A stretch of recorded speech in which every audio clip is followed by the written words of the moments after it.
mamerina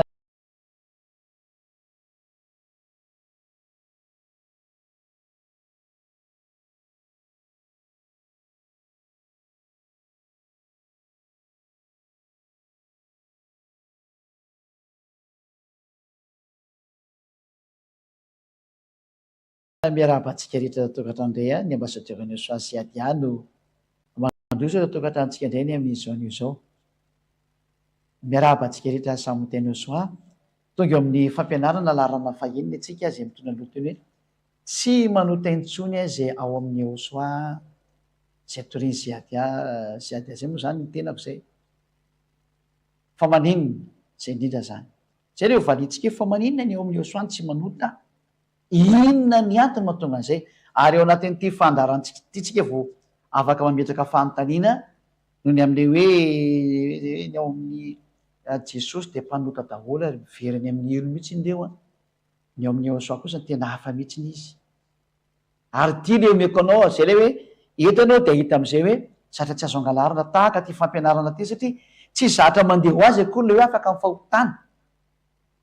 fa misy digina sy lamina asana le mihitsy ny izy tosanao hoe voalohany aloha inona tonga n'le olona lazaina hoe tsy me manota intsony voalohany indrindra aloha ianareo olombelona ozaventsika mihitsy ny hoe ny olombelona de reto anankitelo reto no mirafitra anazy e zany tena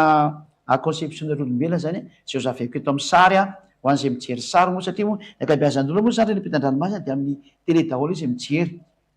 de somary ijery an'ity sary tytsika aloha de manasantsika rehetra naraka an'le sary zany a voninahitry dada iava sy eo soa ianareo olombelona io a de voarafitra amin'ny vatana voalohany indrindra aloha tia ny vatana anareo zany ataontsika mitovy loko amin'ny tany mihitsy ny ty zao ny tany ty de iny a ny vatananareo iny io zany nareo a ianao ny hoe voa amin'ny manao sary a zany a de mandika daholo ny rehetrarehetra sady efa atao ny dikany a de manazava koa ny mpandika teny rehetrarehetra any hoe io zany le sary zany io ianao io zany ianao zay mahita sy mijery io a ary mandre de ao anatinao a de misy a ny atao hoe aina sy fanahy io anakiro moa zany miaraka andray izy ity a ny fanahy ndray ataontsika nyity ny lokony a ty a ny fanahinao zany ty io ny tena mandravitra anao moa tsy io ny tena ianao fa sangizy fotsiny tsy hita maso a fa io ny tena ianao io zany le fanahy io ny tena ianao a nataoko ohatrany loko volomparasy indray izy a tsy hoe volomparasy ohatrany hoe ino moa zany rose fuchsia eka fanaovana azy rose violet eo dia lay fanahinao fanahy maolona zany fanahy olona io ny mpandika teny moa zany mandika anazy araka amin'ny fiteny samihafa fa io zany le fanahy eo anatinao io fanahy ary miaraka amin'iny fanahy iny kosany a de iny a no aina ty zany a manaraka an'ity a ny aina zany ny aina moa eto amin'ny partie ny foentiny misy azy a ao ny teny hipetrahany eo aina io a ny aina zany ireo zany no mandravitra ny olombelona rehefa soratina zany no mandravitra ny olombelona de ny voalohany a ny maha olona anao io le atao hoe nofo nofo izy zao io ianao io zany nofo izy io lo averina tsara am'le izy anazy koa dia nofo nofo ny dikan'io ty maromaron ty zany io le atao hoe nofo io nofonao zany io ty izy ty de ny faharoa mandravitra anao kosany a de ny fanahy io ny tena angezy io fanahy io ndray avy any amin'Andriamanitra io a ary miaraka am'ty fanahy ty tsy misaraka aminy a zay ataontsika hoe fahatelo de ny aina tsy mety misaraka reo zany a ny mandravitra nareo olombelona amoaka toky sy andiny aminareo a ny manamarina zany teny zany hoe reo no mandravitra anareo a lay nofo a de ny aina ary ny fanahy maolona anao de any mety toky sy andiny atsika no mikasika any am'izay a zay atsika ny tenin'Andriamanitra ny amin'ny genesisy a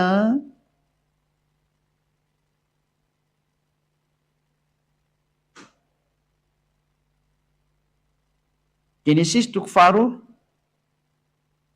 anazavany am'izay genesis toko faharoa andinin'ny fahafito de mety itsy olo am'teny hoe aiza koa ny amarina azy zany a ka io tsy mbola nisy zavaboary na fahefana na hery afaka natohitra ny tenin'ny dadako zay ao anatin'ny soratra masina io tsisy ary zay mihitsy ny atonga avatsikely rehefa ny afarany any hoe izy aminareo no navita nanohitra an'io teny io fa manaraka an'io tenyny dadako io daholo a tsy ho ehosoako io a zao tontolo zao zay ao anatin'io soratra masina io saingy tsy fantatrareo le izy a fa tonga zay adiapa fantatrareo le marina zany mahatonga na miantsonareo hoe manatona any ehosoa fa izy le tena marina le andriamanitra marina tena mpamonjy a io le tena niantona teo amin'ny azy fijaliana ary mitady ny hevitra amonjeny anareo fa reo karazan'andriamanitra reo le midefy anazy reo le devolo idiny nakety daholo reo a de miara-miasa amy devolo ry zareo a de manohitra ny teny zao famarinana zao satria nareo zao nametraky fanontaniana ina moa zany tokony andefasana nio zanak'andriamanitra eo ty ambony tany raha ohatra ka tsisy olona le fahotana raha ohatra ka mitondra problema ao anareo le raha tsy mitondra izy de anao inona ty moa fa matoa tonga izy a de misy problema any famonona fananareo le izy ary zay sary zay mihitsy iny tsy tiany devoly de midefy anazy ny devoly a de mamorona fampianarana hafa izy hitantsika ohatrany hoe raha ohatrany hoe yahosoanto anatin'io baiboly io na soratra masina vitan'zareo nanovana azy nataony hoe jesosy na jesoa ohatran'izay de zareo hoe tsy manana hery zany le andriamanitra nareo misy antony matoa izy tsy nikitika an'io satria efa nazavaiko tam'y voalohany hoe efa no azavaiko tam'y voalohany hoe raha ohatrany a ka tsy misy olana ny zanakitsy reto tao voalohany de tsy niova io anarana io satria nipetraka teo foana ny famonjeny fa rehefa nanota kosa ny olombelona de tezitr'andriamanitra de tsy nasaina nono ny anarantsony ka natrany am'le zanany koa zay mitondra famonjena aza foana daholo de nareo lasa mpanoto io zay ny antony fa tsy akony hoe tsy nanan-kery andriamanitra manana hery mihitsiny izy fa izy mihitsy ny rehefa tezitra sy sorena de miala izy ka rehefa miverina aminao izy am'izao fotoana mahino anazy zao ianao a metezanao hiaraka aminy kosa zay kosa de marina zay a metezanao hiaraka aminy kosa satria efa tonga izy anatona anao a de anjaranao kosa no manao ny fihetsikatsena manatona azy am'izay rehefa tsy anatona manao de miavina vona ary de miandry anao ny elo ary andry anao ny fahoriana sy ny fangiry firiana sy ny ranomaso sy ny tomany satria tonga teo aminao ny fanavotana tsy miraray ianao a de nirinao zany de nyloza sy ny zava-matsiravina mely anao a de tatazo ary rehefa zay ny tadiavinao genesis toko faharoa andin'ny fafito ny vaketsika tia la niteneniko teo ary vovotany no namoronany ava andriamanitra ny olona iny zany le hoe nofo a lay nofonao iny le vovotany ary no fofony fofonaina mahavelona ny vavony de tongolombelona izy iny fofonaina lefan'iny a iny ny fanahinao a miaraka amin'ny aina zay misy aina zany a miaraka amin'iny fanana le fatao aminao iny zay le izy zay dao vaketsika am'izay le momba any am'izay teny zay moa marintsika joba toko fahefatra amby telopolo a andin'ny fahefatra ambin'ny folo joba 34:14 joba 34:14 mariko moa fa afaka manaraka direkta daholo nareo a na amin'ny fandika teny anglisy mivantana fandikana teny frantsay mivantana miara-maheno daholo nareo zao a ary ny fandikana amy teny sinoa mivantana zany efa miara-maheno nareo niditra antsetra indray moa zany manaraka de ny teny rosianina ho alefa direkta eto indray ny teny rosianina maory nitseritra any atokantrano any a satria zay moa zany ny famarinana rehefa teny zay adia lefa azy koa ty teny ty de mandefa zay adia joba 34:14 raha tahiny ka ny tenany ihany no iveriny de tsy ampy ty fa sinakaisy de ova sokafana manontolo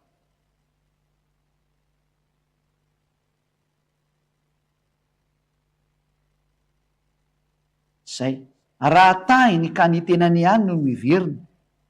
ka angonoany aminy ny fanahiny sy ny fofinainy le olona zany io resahany io hoe ho angonony dada iava miverina makany aminy zany ny ainy le olona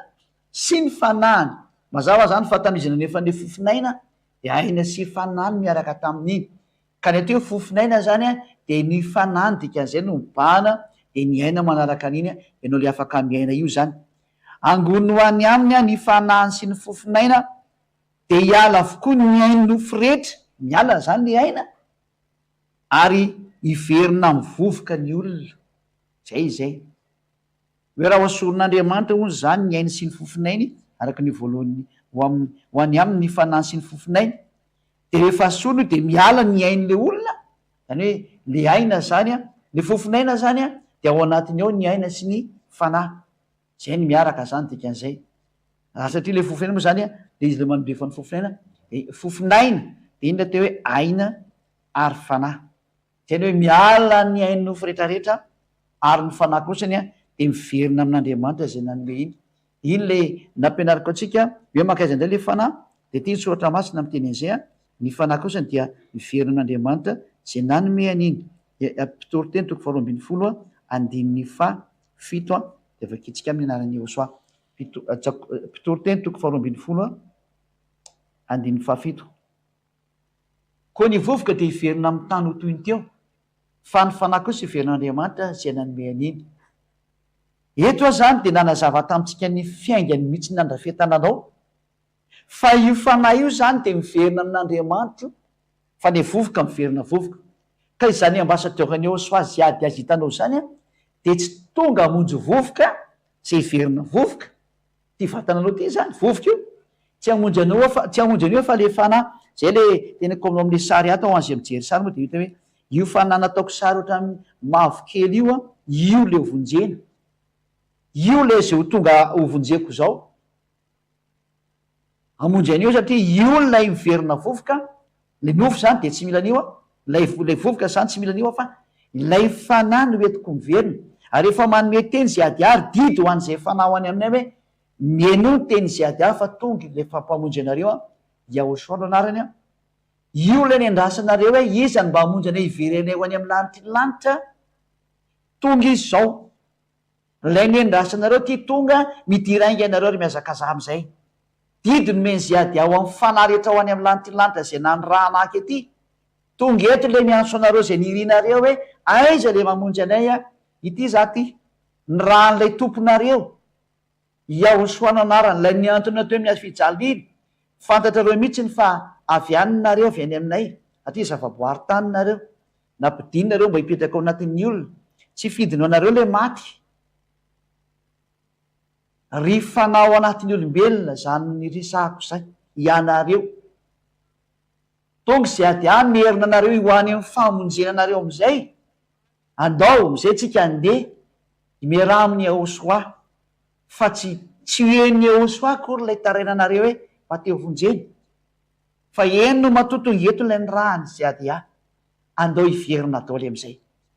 mifalinareo fa tonga am'izay famonjena tonga ny famonjena ny fanahinareo a mifalia daholy am'izay nareo mieno ny fampianarana ary tena ataovy antsoavo amin'ny namana rehetrarehetra zay teo vonjena fa tonga lay mpamonjy ny fanahy fa tsy hamonjy ny nofonareo fa hamonjy an'lay fanahinareo andao am'izay hiaraka am'izay adia de toizatsika raha le teny rehefa hitanao am'izay alay sary fa io lay fanahy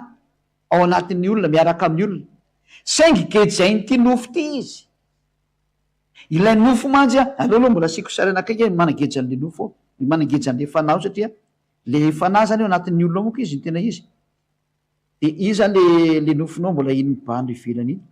de tafiditra ao anatin'ny io zany a le fanahy zany lasa ao anatin'ny olo io de voageja ao de io zany le olona ao anatiny a le olona zany hoe ty ivelany sy io mindrafitra azy io de lay fanahy zany le iny manodidina ao anatiny ao le fanahy io de mijaly ao anatin'le olona io fanahin'ny olona anazy io fanahy olona anazy io mijaly ao anatiny ao io de io le miantso vonjy ianao le hoe te za teo vonjena ianao le miteny hoe za teo vonjena io mitady an'Andriamanitra io a tsy ty nofonao ty fa io fa vooziny io lasa vovoka tsy io zany io mitady an'Andriamanitra io ke feny vokatry ny nofo de fadezeran'Andriamanitra dao nge vakitsika izy teny zay ina ny vokatry ny nofo io nofo io nge ka miady amin'Andriamanitra io zany tsy hamonjy an'io nofonao io mihitsy io Andriamanitra io zay no mahatonga ny hoe tena tsy mety ane io ataon'le mpitondra fihevana mivoy fahagagana sy fanasitranana io mivony resaka nofo izy ny tena marina ratsy be na ten'andriamanitra mihitsiny io. Galatiana toko fadimy andininy fa 7-20 vakitsika zany. Galatiana 5-19 zay no vakitsika amin'ny anarany Jehosoa. Galatiana toko fadimy andininy fa 7-20. Dia miara mamaky daotsika rehetra ny tokantrano any indrindra fo anareo rehetra ny ampitan-dranomasina any.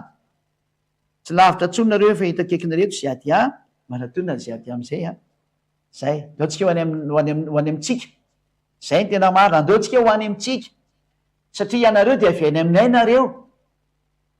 ary niantsoantsonareo mihitsy azo natongavan'zay ady azo ao hoe niantso vonjinareo mba vonjeo zay fa tsy fidino anay na tonga maty tety marina zany fa noho ny am'le aos de rehefa nanamboatra nareo vovoka izy de mba atao hoe mitovy amin'Andriamanitra nareo, mitovy aminazy, mitovy am'zay ady asy Jehosoa dia nomena ilay fanahy nareo. De iny fanahy iny rehefa tonga tety tany de maty no nanaovanareo nofonareo anazy. Nareo olombelo io zany resako zany. Vononareo lay fanahy ao anatinareo ao. Atsipinareo any amin'ny ela noho ny miadalan'le nofonareo. Ka io adalan'ny nofonareo mihitsy ny sanana io ary vita ny famonjena. Ny famonjena nataony Jehosoa zany de manala ny nofonao io ny tena nataony ary zay zao ataon'zay ady azy ao. Hovononay ny herin'ny nofonao io. Hovonony zay ady any ny herin'ny nofo io. Amin'ny alalan'ny fahefany Jehosoa satria Jehosoa no manao an'izay. Zay le hoe maninona hoe maninona no tsy mahay manao ratsy tsony ny olona atao amin'ny Jehosoa de alefako hatreran'ny voalohany mihitsy de hitanao am'izay izy hoe ay ve zany le famonjena ary mahatonga saina am'izay. Zay no mahatonga nany manao antsoavo am'izay fanahy avy any aminay rehetra avy any amin'ny lanitra lanitra avy any amin'ny dada Iavasy Jehosoa tonga zay ady hamonjy anareo fa zay ady moa zany rehefa feziny anaty hoe zay ady fa lava be le zay ady fa tsy maninona zay. De mieno daholo nareo Galatiana toko fadimy noko andiny fa 7-20 ka hatramin'ny zay makitsika anazy eo ary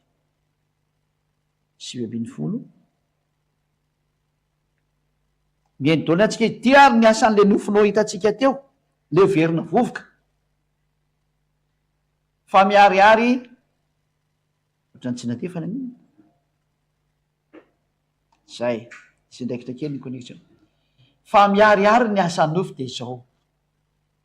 fitsangatsangana, fahalotona,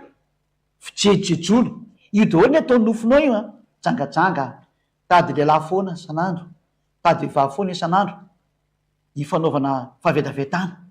Zany ny zavatra ataonao zany. Tsy mitsahatra mitsangatsanga io vatananao io, tsy mitsahatra makany amin'ny fahalotona io vatananao io, tsy mitsahatra makany amin'ny fijejojejono io vatananao io. Zany no maharatsy an'izany hoe mijejojejo, mijangajanga maloto mitovy kilasy daholo zany. Hatrany amin'ny fanompo-tsampy andiny faharoapolo zany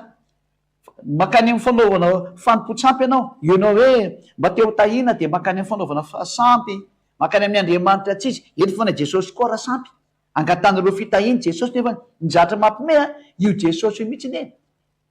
mifandray amin'le kalan'olo sy ny zazavavin-drano sy nyreny doany rehetra ne miaraka anireo miaraka ireo ny tena izy. Ary le mpitondra fivavahana ao amin'ireny fivavahana Jesosy reny de tena mandeha makany amin'ireo mpanompo sampy sy mpanandro reo reny ary any reo no mangataka force ary ny force avy any no ampiasainao am-piangolana amin'ny tananareo. Nareo moa mpanota raha teo de mandaitra anareo mihitsy ny teniny de minotenina devoly nareo satria nareo de avy any amin'ny devoly ka ny devoly samy devoly mifampiaino de io nareo miaraka miaino feona devoly io. Fa ny eo amin'ny Jehosoa kosany tsy mety miditra am'izany satria sady tsy azo zany. Ny atao kosa ny ao amin'ny Jehosoa mandrava devoly ny asany. Zay ny asany atao amin'ny Jehosoa fa mekonao sady aloha aloha toizany telo hoe fanaovana ody ratsy, fandrafina, fifandirana, ady lahy, fiafinafonana, fifampiandaniana, fisarahana. Io zao le mifampiandany io zao le nareo samy Jesosy de mifampiandany miady ao. Fisarahana, nareo samy eo amin'ny Jesosy nefa misaraka nareo. Zay no tonga hoe ny ato amin'ny Jehosoa tarihan'zay ady tsy misaraka zany. Raha vao miantso hoe Jehosoa, ilay teny Jehosoa zay tsy mitandrina dimy folo zay ady ihany nampianatra an'izany. Ary rehefa resy lahatra ianao fa tena zay ady ihany nampianatra anao satria zany nampianatra zany efa tena tanonoka tamin'ny taona 1995 no nitoriny zany. Zao fampianarana izao tamin'ny taona 1995 fa izao nareo eto ambony tany vao mahafantatra an'le fisiana izy a de mahay zara-miainao an'izay nareo eto amin'ny firenena malagasy de mahafantatra an'izany histoiran'izany satria zaho moa ty Madagasikara zao a fa etinona metrahana fa ho an'izao tontolo izao kosa ny famonjena ary aza malery fa efa ho avy ny amonjena rehetrarehetra ino tsara le famonjena de ny fanaovan'ody ratsy ny fandrafiana fifandirana adila fiafinafona fifampiandanina fisarana fitokoana io zao nareo am' jesosy mifampitokotoko ato amin'ny Ehosoa tena tarihan'izay ady tsisy mahazo mifampitokotoko zany fialolana fahamamona filalaovandratsy ary toy izany zay lazaiko aminareo raha teo tahaka ny voalazako fahiny koa fa izay manao an'izany de tsy mba andova ny fanjakan'Andriamanitra nareo le nofo io zany de tsy andova ny fanjakan'Andriamanitra io nefa de io nofo io no ny angatahana fanasitranana fitahina sy ny maro samihafa mifamadika mihitsy any le izy zahatra mitondra anao makany amin'ny fialana amin'Andriamanitra ny voiziny omena sakafo de tiako tenena zany hoe tsy mba raha mivavaka ianao de tsy mba zavatra ho an'ny fananao no vonjenao fa raha mivavaka ianao de le ho an'ny nofonao no ataonao fa nga efa tsy ampy anao nga ianao rehefa miasa mitady vola reny zay le olombelona zay le navoanao hatram'izay zay androany za manitsy anao hoe efa ampy zay ny be deabe nataonao ampyny le nofonao zay mba avonjeo am'izay le fanahy mba miteny mihitsy ny zazy ady zandriny Ehosoa mba avonjeo le fanahy fa maninona tsy vonjenao le fanahinao io de oara toizatsika am'izay izy ka io lay hoe io nofo iny eny mitondra anao makany amin'ny fahaverezany de io ve no vatsianao io ve nataonao mafinaritra zay mety aminazy io ve nataonao foana zay tena metimety aminazy io ve nataonao zay afinaritra ny nofonao io ho any amin'ny fahaverezana ingena tsy andova ny fanjakan'Andriamanitra tsy ho any amin'ny lanitry ny lanitra ore olona mba miano tsara ny tena izy tena fitiavana ane zao hoe tena fitiavana satria mamona re nofo io mitondra fahatezeran'Andriamanitra fisarana amin'Andriamanitra de zao nataon'Andriamanitra lay Andriamanitra tena izy nosarahany am'izay tamin'ny nofonao ny fanany nesorony le nofonao zay le tena Ehosoa tena izy le tena nahavita ny famonjena zay tena nahavita ny famonjena lay tena niantona teo amin'ny azy fijaliana vita ny nampisaraka ny nofonao sy ny fanahinao arak'le sary nomeko teo satria io miraikitra ao anatin'ny olona io fa rehefa tonga Ehosoa vita ny nampisaraka an'io zao ndray ny teniny raha vao mitamatra io mantsy tsy mety mihitsy io raha vao mitamatra fa tsy maintsy sarany io vao mety Ehosoa nanao an'izay afaka manomana ny fanontaniana rehetrarehetra ho anareo rehefa avy eo fa leo tapitra ny fampianarana amin'ny Kolosianina toko faharoa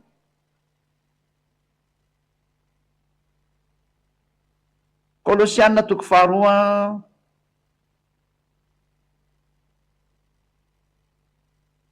andininy faha 1:10 zay am'izay marana antsika anazy ihany noko andininy faha 1:10 Kolosianina de 11 ka hatramin'ny 12 eo angamana izy io ary tao aminy koa no namorana anareo tamin'ny famorana tsy nataony tanana tamin'ny fanesorana ny tena ny nofo de tamin'ny famorany Ehosoa lay vao ositra zany le élu avait chosen amin'ny teny anglisy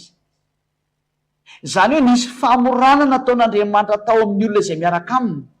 io izy io namorana anareo tamin'ny famorana tsy nataony tanana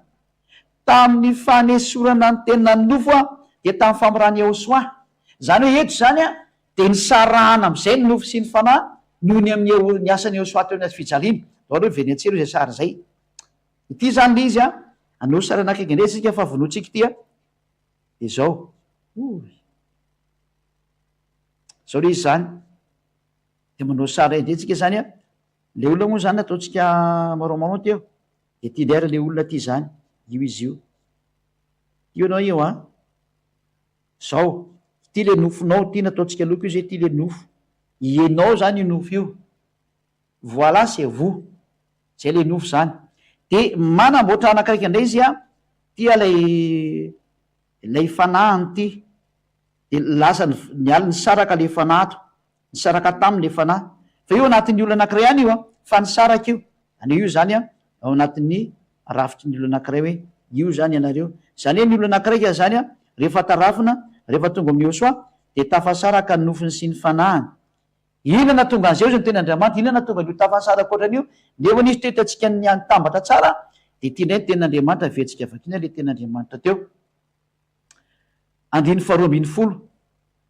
fa niaran'ny levina taminareo tamin'ny batisa zay niarahanareo natsangana taminy koa noho ny fonony asan'andriamanitra averiko tsara fa niaran'ny levina taminy ianareo tamin'ny batisa zay niarahanareo natsangana taminy koa noho ny fonony asan'andriamanitra zay nanangana azy tamin'ny maty zay zany hoe tao amin'ny batisa zany a no nanaovan'andriamanitra ny fahampisarana ny nofo sy ny fanahinareo lay ny nofo zay namono ny fanahinareo ary ny fanahinareo zay maty n'le nofonareo a satria tena tsy afaka nanohitrany nofo izy a nemizy hoe navely hipetraka ao anatin'ny nofo io navely hipetraka atao anatin'ny nofo io de zay no mahatonga ny ziady amanao antsoavy hoe tonga ny famonjenanareo ry fanazy avy any amin'ny ahosoasy dada iava zay namboarin'izy mianaka tonga ny famonjenanareo a mieno ny feony ziady aza manaiky tsononareo fa eno ny feony ziady zay ny rahany ahosoa hamonjy anareo natongavaketo hamerina anareo ho any amin'ny ahosoa meteza daholo nareo ho any amin'ny ahosoa am'izay tia ny antsoantsona makany aminareo araky le teninareo hoe tsy izay kory ny venanao ratsy fa ty nofo ity de zay kosa ny maty de tonga ny famonjenanareo tonga ny fahampisarana anareo amin'ny nofonareo ho sarana amin'ny nofonareo nareo ary ho avela irery am'izay kosa nareo tsisy tambatra amin'io fo ampiarahana amin'ny ahosoa am'izay tia ny famonjenanareo andao anatin'ny ahosoa de rehefa nandeha tao amin'ny batisa zany le olo anakiray de tafasaraka amin'ny nofo sy ny fanahany de iny le petrakytsika eto zany hoe ao am'le batisa ny atao hoe batisa moa zany de no miara-maty amin'ny ahosoa de nipetraka zany le batisa eto ataotsika ndray azy fijaliana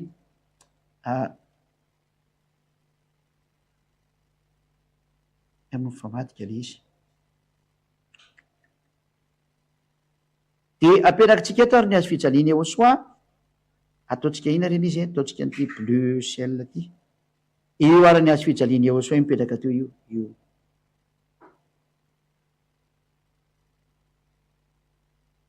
io ny azo fijaliana ahosoa io de io azo fijaliana io zany no natonga n'lay io le batisa zany ka any amin'ny batisa moa naovanao ty bolometsika daholo toko sy andiny fahasoratako daholo zany hoe rehefa natao batisa ianao zany de tafasaraka ny nofo sy ny fanahinao zay natonga n'andriamanitra ny teny ao amin'ny romanina toko fahavalo andin'ny fahasivy jerevantsika ndray ty teny ty romanina toko fahavalo andin'ny fahasivy fa tena ianareo zany ten'andriamanitra tsy eo amin'ny nofo fa ao amin'ny fanahy romanina toko fahavalo andin'ny fahasivy ianareo tsy eo amin'ny nofo fa ao amin'ny fanahy romanina 8:9 zany de vakitsika amin'ny anarany ahosoany teny fa ianareo tsy eo amin'ny nofo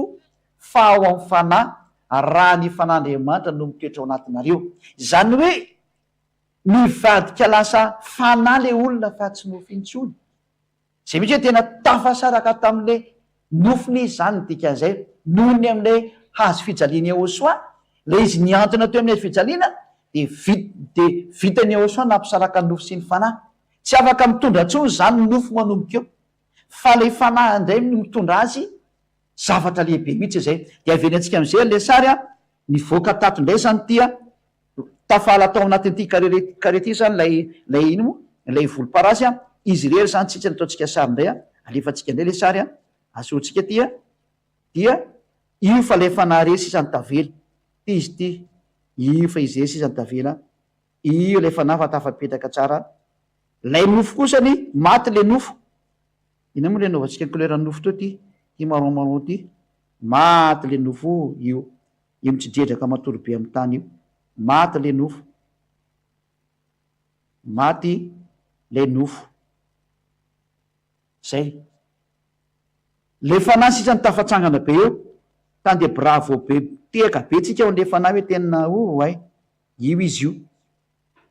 tafaty velona le fanahy tena tafatsangana tsara, le nofo kosa ny maty. Io zany hoe aizany maty eo ka zay mihitsy le nataon'Andriamanitra hoe maty eo tsy velona tsony hoe entinao mandehandeha fotsiny fa tsy itsony no mibaiko, tsy ty tsony no mibaiko satria tafasaraka izy amle vatananao de tsy mibaiko tsony azy le oentinao. Teo izy no mibaiko an'ity fanahy ty, fa raha vao vita kosa ny batisanao amin'ny Ahosoa ity fanahy ty indray no mibaiko. Petraka tsika indray le soratra hoe fanahy mibaiko, ty am'izay no mibaiko ty fanahy. Io fanahy io zany le fanahy olona io io am'izay no mibaiko aminazy io no mibaiko anazy am'izay ty fanahy. Leo ataotsika fanahy kely satria olona izy petit f zany. De rehefa nahazo an'lay ina moa, nahazo an'lay fanafahana fisarana zany le fanahy de atao inona am'izay izy manomboka eo.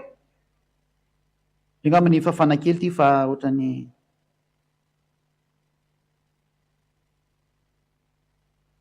lasa ny oatra be le sary de nohatsika kely zao de efa tafasara kely ty hoe ty le hoe fanahy io le fanahy io zany ty tafasaraka tam'le nofo izy io. De rehefa tafasaraka tam'le nofo izy de ozy ny ten'Andriamanitra inareo tsy ao amin'ny nofo tsony fa fo amin'ny fanahy io izy io. Ary manomboka eo io olona io de ny zavatra tadiavin'io olona io de ny teniny Ahosoa foana am'izay, ny sakafony Ahosoa de ny teniny Ahosoa de zay ny sakafon'io. Zay na tonga ny Ahosoa amin'ny teny hoe ny teny zay lazaiko taminareo de fanahy sy fiainana, ary mandehana araka ny fanahy de tsy matateraka ny fanahy ny filany nofo-tsonareo. Ndao vaketsika aloha ny teny Ahosoa hoe ny olona zay efa tafasaraka amin'ny nofon'io de ny sakafo hoaniny am'izay de ny teny Ahosoa. De zay no mahatonga hoe raha vao ny olona akaiky zany ny vita batisa de mitady ny teny Ahosoa foana izy, ary raha vao ny olona akaiky maniry araka amin'ny Ahosoa de mitady ny teny Ahosoa foana izy. Zay daholo ny sary miseho. Ohatra ianao zao ty teniko ty de mitady am'izay ianao satria teo vonjena le fananao, ty azo an'le sakafo foana izy satria izy te ho any amin'ny lanitra lanitra. Zay mahatonga ny hoe tsy andronao tsony aza na eonana am'zay ady aho hoe aiza zay zay ady ahy zay fa tena teo vonjena mihitsiny Ianao nge vakitsika am'izay le teny teo ina moa le nyteneniko teo, le teneny teo le hoe Jauna toko fahenina andiny fahatelo ambinipolo, zay le nyteneniko teo. Jauna 6:63, Jauna 6:63 hoe ny teny lazaiko anareo de fanahy sy fiainana. Zay ka rehefa lasa fanahy sy fiainana ny teniny meny Ahosoa de ozy ny teny Ahosoa satria ny teny Ahosoa zany le ho an'ny fanahy. De ozy ny teny lalàna navoakan'ny Ahosoa tamin'ny Paoly indray hoe ny apôstôly Paoly hoe mandehana le araka amin'ny fanahy de tsy matateraka ny ty nofo ty tsony ianao. Jerevantsika atao zany teny zany vakina azy. Rehefa nivadika fanahy zany ianao teo satria maty le nofo tsy eo amin'ny nofo tsony ianao fa maty iny de zao ny ten'Andriamanitra ny fanahy no mahavelona, ho velomina araka ny fanahy am'izay zany ianao. Io ny tena mahavelona io fanahy io tenin'ny fanahy io zany. Ny nofo tsy mahasona inona na inona, io le teneniko teo hoe maty am'ty nofonao ty io ianao. Io ny fijangajangana mirehare amin'ny arenanao anao nefa tsy hainao kory fa raha maty anao anenonely. Anga mavonjy anao io, anga mavonjy anao ny trano be anao na ny tomobila be anao, ny sambo be anao na ny roplanina be anao, anga mavonjy anao io. Ny antokana mahavonjy anao de zao famonjena menanao zao. Zao teny mamonjy anao zao ny mahavonjy anao. Ny tompony de Ahosoa ary ny zandriny de zay ady ty miresaka aminao ty. Ny nofo tsy mahasona inona na inona, ny teny zay nolazaiko taminareo de fanahy sy fiainana. Ity teniko teo izy Ahosoa ty zaraiko aminareo ty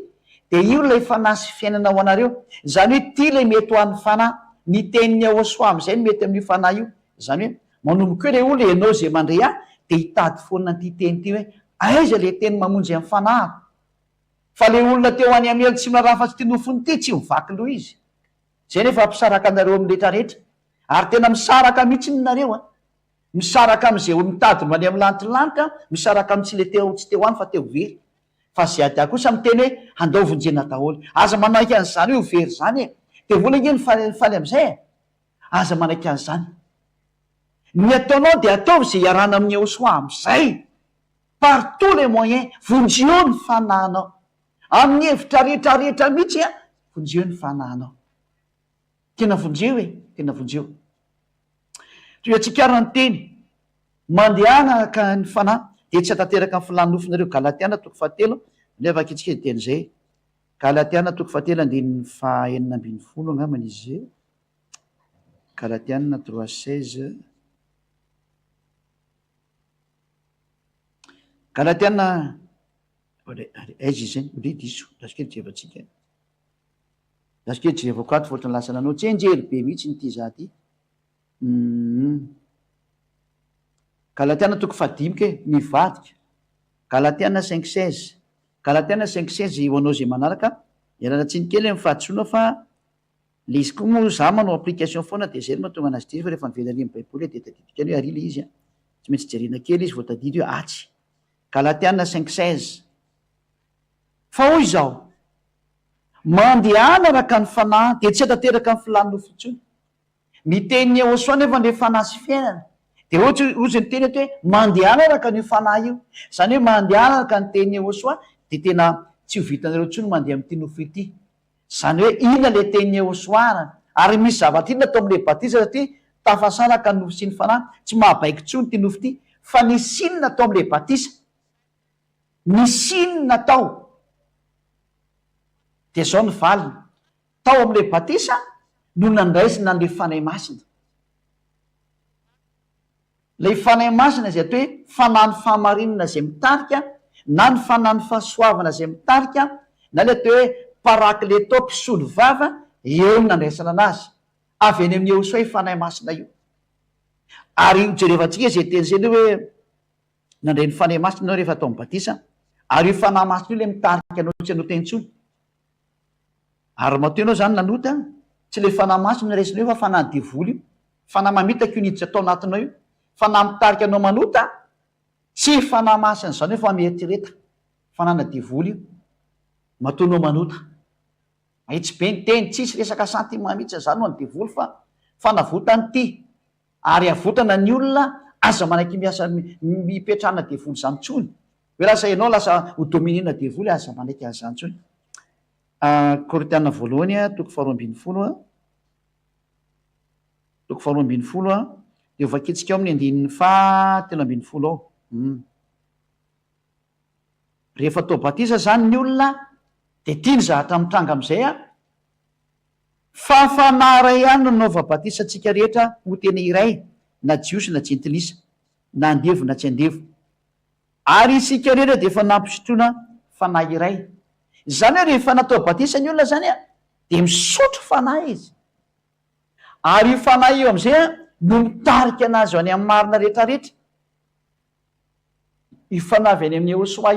io fanahy masina ny Ahosoa io no mitarika azy ho any amin'ny marina rehetrarehetra zany. Ka vakitsika indray teny Andriamanitra zay ho voninahitry dada Iava. Vakitsika araka ny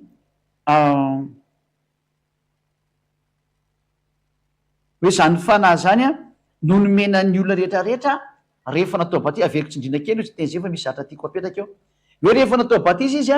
dia io fanahy io no sotroiny olona ary io fanahy io amin'izay no hitarika azy amin'ny marina. Zay ny voalazany sotra masina ho jerevantsika ny Jaona voalohany 2:12 Jaona zafady fa Jaona voalohany Jaona 2:12 hoe mitarika amin'ny marina io fanahy masina io. Jaona 16:13 Jaona 16:13 zany. Jaona 16:13 rehefa itsika amin'ny 13 ka hatramin'ny 17 ety mihitsy ny vakitsika zao dia miara-mamaky tsika. Fa raha tonga ny fanahy ny fahamarinana dia izy no hitari-dalanareo amin'ny marina rehetra. Zany hoe raha vao tafasaraka zany le nofo sy ny fanahy dia lasa mivadika fanahy ianao zany hoe tsy voahelingely le nofo tsony dia alefa ny Ahosoa amin'izay le fanahy masina mitari-dalana ao amin'ny marina rehetra. Dia zay le hoe henony foana ny tenin'ny Ahosoa fa ny tenin'ny Ahosoa le fanahy masina mitondra anazy enoge dia izy no hitari-dalana anareo amin'ny marina rehetra fa tsy hiteno azy izy fa izay lazainy fa izay horeny dia ho lazainy avokoa ary na ny zavatra ho avy aza dia ambarany aminareo. Zay le fanahy le fanahy ny fahamarinana zany zay na ny fanahy masiny ihany koa satria rehefa natao batisa ny olona anankiray a de izy no mitarika azy io fanahy masiny io de voajerefa tsy mozay rika hatramy bokiny anankiray a za aloha vakitsika ny bokiny jauna ihany 14:20 finy angambany izy jauna 14:23 angambany no jerokely izy de diso ndray jauna toko faefatra ambiny folo a andininy fa 5:20 kay 4:20 5:20 4:20 jauna 14:26 zay no vakitsika indray zao hoe le fanahy masina io no mitarika eo amin'ny marina rehetrarehetra io zany jauna de mandray toko sy andinina reo mba ahafantarareo le atsarana sy ny fahamarinana mba hifalian'ny fanana rehetrarehetra am'izay hoe zany ka tena famonjena mihitsy ny zany jauna 14:26 fa ny mpananatra dia ny fanahy masina izay rany ray amin'ny anarako izy no ampianatra anareo ny zavatra rehetra sy ampatsiaranareo ny zavatra rehetra zay olazaiko taminareo zany hoe ifanahy masina io zany a de milatsaka amin'ny olona ary mba ampianatra azy ny zavadrehetra eo zanao hoe ina zany le fanahy latsaka teo io lay fanahy masina zany lay fanahy masina zany menanareo zany de ndoky tsika jerikely an'izay resaka hoe fanahy masina zay koa hoe ambokiny asan'ny apôstôly mihinantsika indray le hoe rehefa natao batisa zareo de nandray ny fanahy masina izy aiza moa ny teny iny asan'ny apôstôly toko 10:20 a manomboka amin'ny andininy voalohany ka hatramin'ny aizany farany am'izay farany eo zany ndraiky izy a hoatsika rehetra tokantrany ao amin'ny andininy fahafito angambany afaran'le izy asan'ny apôstôly toko 10:20 a manomboka andininy voalohany a ka hatramin'ny fafiry zany fafito eo zay de miara mamaky dolo tsika hitra tokantrano ato asan'ny apôstôly toko 7:20 disonday asan'ny apôstôly toko 7:20 a toko 7:20 a de manomboka andininy voalohany vakitsika azay fiafarany ihany ary raha mbola tany korinto apôlôsy dia nitetiny tany ambony paoly ka tonga tany efesosy de nahita mpianatra sasany teo izy any hoe nandeha nitety tany zany paoly a de tonga hatrany efesosy de nahita mpianatra teo izy noho ny ka nanao tam'ireo mpianatra hoe efa nyraisinareo va ny fanahy masina fo ny voamininareo ka ny fanahy masina mihitsy zany no teneniny eto hoe raisina rehefa voamino ka rehefa mino moa ka atao batisa ianao a dia zay le vonjeny zay mahotsy ny lalàna zay mino sy atao batisa no vonjeny marka toko 2:20 a andininy 2:20 zay marka 16:16 a zay mino sy atao batisa no vonjena ka raha vo mino zany le olona de tokony mandray ny fanahy masina izy ka ilay fanahy raisina rika hatramin'ny batisa zany no atao hoe fanahy masina mazava be io teny io a hoe raha vo mino nareo de aza ilay fanahy masina satria rehefa mino olona de tsy maintsy atao batisa zay le izay marka toko 2:20 a andininy 2:20 a marka 16:16 zay misy atao batisa no vonjena zay tsy mety mino kosa de hoelohana rehefa tsy atao batisa ianao zany de hoelohana ianao ny afaranao rehefa mandray an'ity teny ty nefa tsy mirahaha raha mandray an'ity teny ty anao nefa tsy mirahaha de ho bedibenao a sady ho tsipin'andriamanitra ny amelo any izay mino sy atao batisa no vonjena zany hoe raha vao mino ny olo anankiray a de mitaky batisa io de iny batisa iny zany a ny fanesorana ny tena nofinao a ary andraisanao an'le fanahy masina ary le fanahy masina mitarika anao a de tsy mahay manoto intsony ianao manomboka eo zay le izy ovaketsikely zay ten'andriamanitra zay le hoe tsy mahay manoto intsony rehefa ratao batisa reo avetsika vakenakely hoe galatiana toko 5 teo a andininy fafiry mba tsisy fahatsonantsony le etenena fa nampalelo kely galatiana 5:22 dao vajevatsika ny atsaran'ny olona mahazo an'le batisa am'izay a mandray le fanahy masina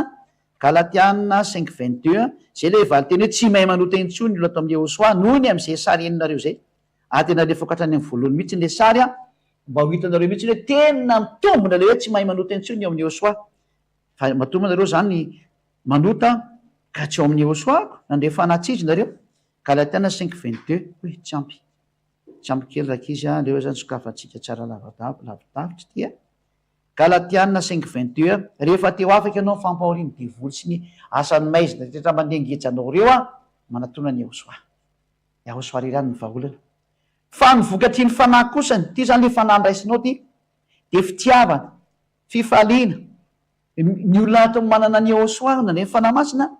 de feny fitiavana foana, feny fifaliana foana. Nefa ny ianao mitady vola sy arena avy hoe mahazo fifaliana nefa tsy hitanao any izy. Mbola fahoriana ary no hitanao ao. Ny ety amin'ny Ahosoa kosany miaraka amin'ny Ahosoa trany de miatana be tena aye, fifaliana, fiadanana, faharipo, famoram-panahy, fanaovan-tsoa, fahamarinana. Tsy zany izany olona tia manao soa, marina, mora fanahy, maharipo, tsy mety manao zavatra ratsy mihitsy izy zany. Fa raha vao manao ratsy amin'ny Ahosoa kosany tsy faly izy le hafa zay. Fahalemem-panahy, faholonam-po, ary tsy misy lalàna manohitra an'izany. Zay ny olona manana ny Ahosoa vita batesa amin'ny Ahosoa zany taritin'le fanahy masina de tsy mahay manota intsony izy. Satria maninona? Zay le hoe manana ny fanahy masina mitarika anazy izy, ina moa zany no ataony ho fahotana ntsony. Zay le tonga tenin'Andriamanitra hoe tsy mahay manota intsony izy. Jaona voalohany 3 avetsika indray ny teny noho ny amin'ny fanahy masina io 5 akitsika amin'ny 5 Jaona voalohany 3 Jaona voalohany 3 izay rehetra nateraka Andriamanitra no tsy manota, satria ny voany mitoetra ao anatiny io le fanahy masina io, ka tsy mahay manota intsony izy satria nateraka Andriamanitra, nateraka tao amin'Andriamanitra izy, nateraka tao amin'ny fanahy. Zay nateraky ny nofo de nofo, zay nateraky ny fanahy de fanahy. Ka ny olona tao batisa de nateraka tao amin'ny fanahy, de le fanahy no mitarika azy ka rehefa fanahy masina no mitarika azy, aiza ny ampanota azy tsony. Le nofo efa miteny tarihan'ny batisa, aiza ny ampanota azy tsony. Zay no mahatonga hoe rehefa taritin'ny fanahy masina reo atao amin'le batisa de tsy mahay manota intsony izy, tsy mahay manota intsony izy rehefa nitaritin'le fanahy masina. De zay no tonga hoe ho anao zay mahaino an'ity teny ity, rehefa tianao zany hoe tena hiadana faizay tsy ary tsy hanota intsony fa ny tsy mpanota manty no mahazo makany amin'ny lanitra lanitra. Zao ny antony. Io lanitra lanitra io de misy teny hoe tsy mahazo miditra ao zay tsy masina. Efa hitantsika iny tamin'ny fampianarana Apocalypse 21-27 avetsika vetivetika. Apocalypse 21-27 Apocalypse 21-27 somary mihoatra kely ny orantsika amin'ity satria misy antony tsy maintsy azavaina amintsika mihitsy mantsy. Apocalypse 21-27 ary tsy mba hiditra ao mihitsy zay tsy masina,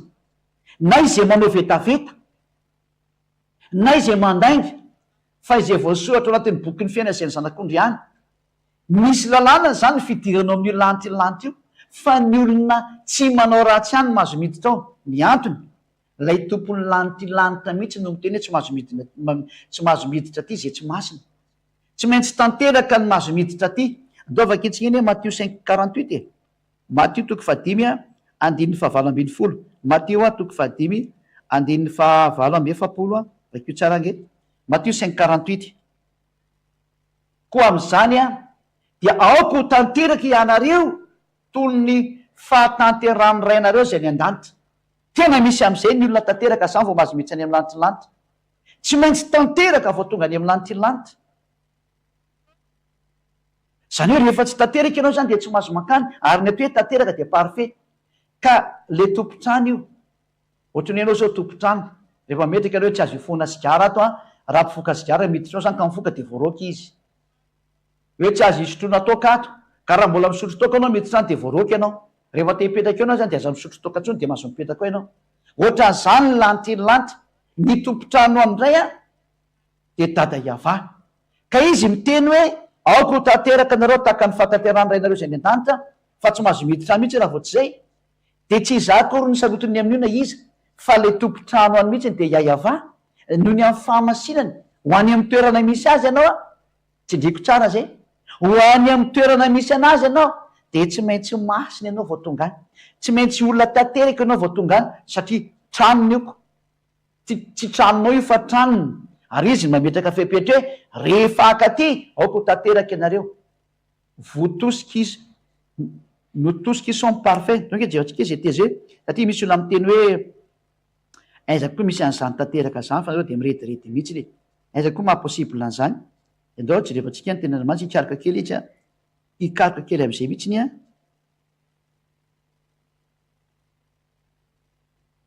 tsy maintsy hikaroka kely am'izay satria mbola jerevana kely fa tsy tadidiko le izy hoe aiza moa misy an'iny teny hikaroka kely tsika aiza misy an'iny teny iny a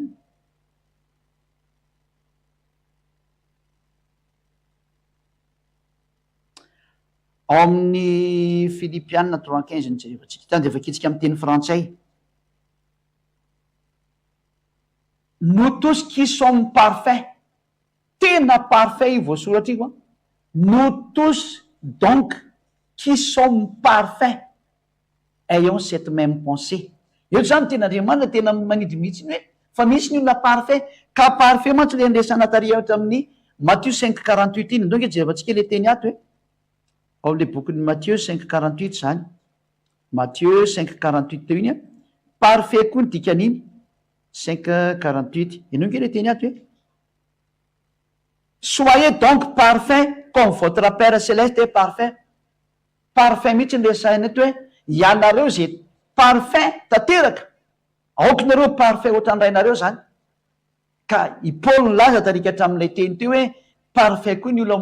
ao amin'ny Eosoa nous tous qui sommes parfaits zany hoe tena misy ny olo tanteraka amin'ilay Eosoa ary lazaina moa fa izahay eto amin'ny Eosoa zany tanteraka zany izay etsonanao ary meky teo hoe ity le antony mahatanteraka anay a noho ny amin'le fanahy masina lay tena fanahy masina tena izy a avy any amin'ny Eosoa ny ono mitarika de tsy mahay manota intsony ato amin'ny Eosoa tena impossible azanao ratsy zany ka hoe mitarika anao amin'ny marina izy pina moa zany no fahotanao ataonao eo tsisy fahotanao ataonao e satria izy mitarika anao amin'ny marina de ny teny farany ary de zao rehefa nandehan'izany teny zany ianao a de zao ny didy didianao andao atao batisa am'izay rehefa tianao ny azo an'izany ateo hoe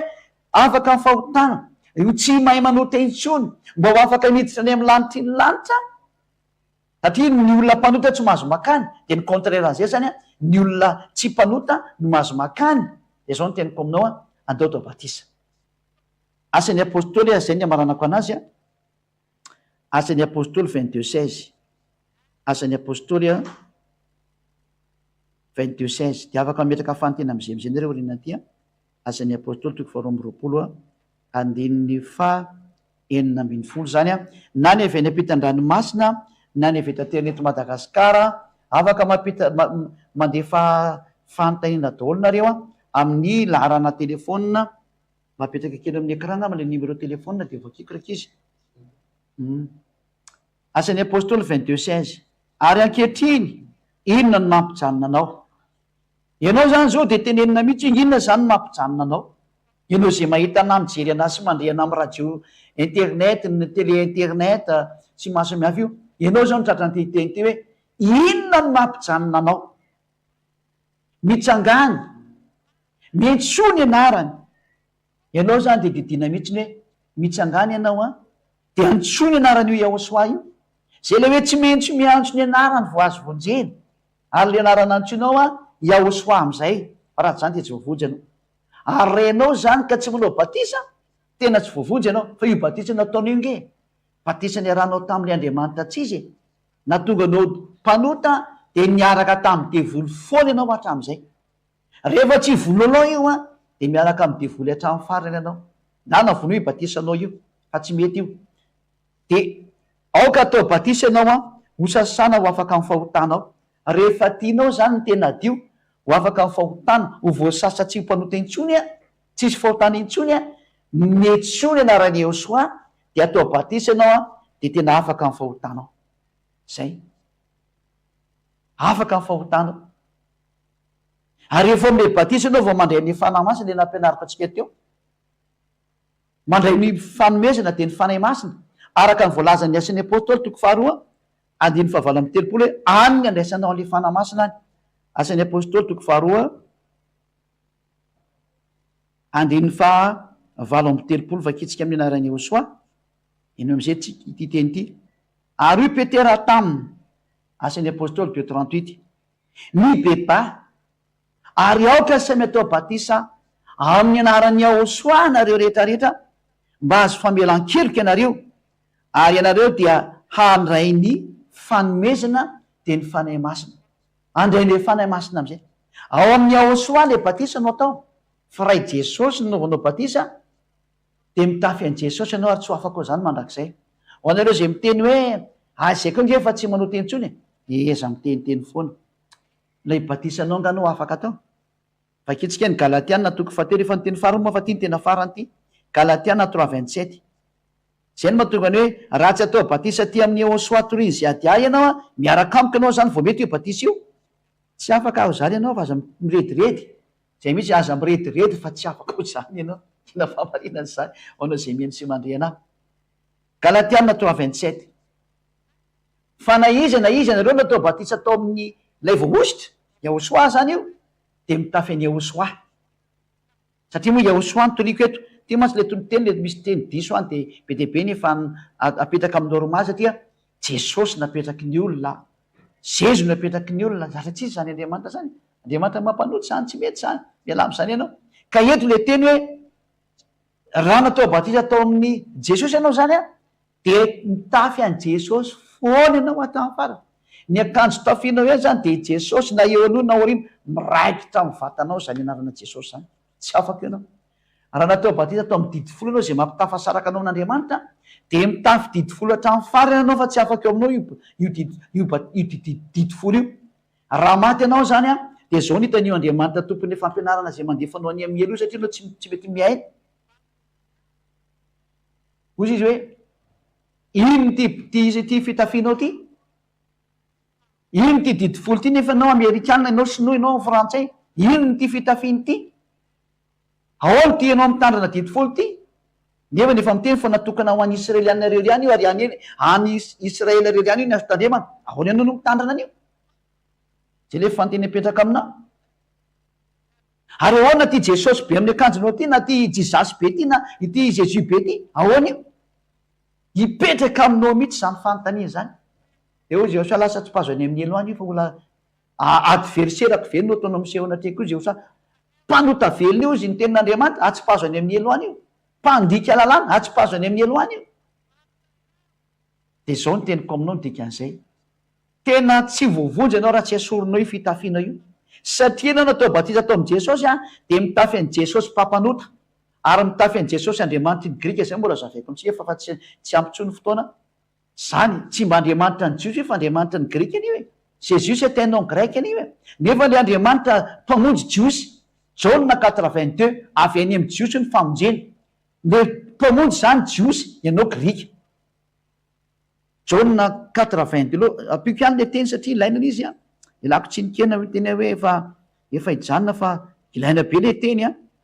fa namporofonanao mihitsy fa tena tsy mety mihitsy le toerana misy anao jauna 82 ianao nge ty de atao ny farany ato le izy ianareo mivavaka am'izay tsy fantatrareo izay kosa mivavaka am'izay fantatra e fa avy amy jiosy ny famonjena ny famonjena zany de avy any amy jiosy nefa le jesus anao grika tsy atenao grek afaka mijery iny amy youtube ianao fa tsy aten grek iny afaka mijery amin'ny wikipedia mo e any amy google any jereo fa nao grek io jesus io na io jizasy io